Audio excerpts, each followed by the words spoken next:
I hope people understand that we take a lot of care in siting wind turbines. We take a lot of local preference into account when we site wind turbines. So depending on the way even the leases work, we'll change how we place wind turbines within an area. In Michigan, there's been a real strong preference for placing wind turbines on parcel lines, for example. Splitting the payments, splitting the impact between two farmers. But each of those farmers now, instead of having an obstacle in the middle of his field, just has part of a wind turbine that he has to go around at the edge of his field. And we're not cutting off farm equipment, we're not cutting off part of the field.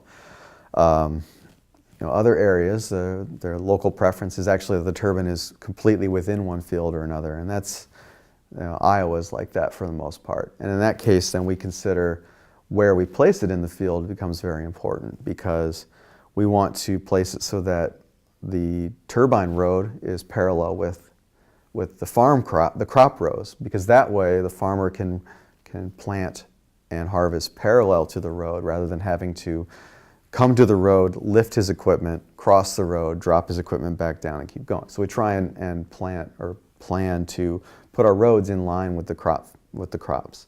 But we also have found that the driveways are just gigantic benefits. When a man is combining corn, he sets that truck right on that nice driveway. He doesn't need to set it out in the field and then take a tractor to give him a pull to get it started, or twist his axles or whatever else. They've just worked wonderfully well for harvesting.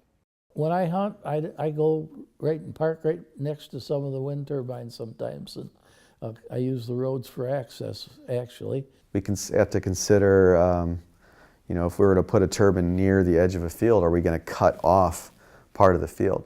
If we leave 40 feet, that's not enough distance for a lot of this modern farm equipment, right? So we don't want to orphan part of a field so it can't grow crops and it's not part of the wind farm, and so we have to really take that into consideration. On a ranch, our constraints are different on a ranch.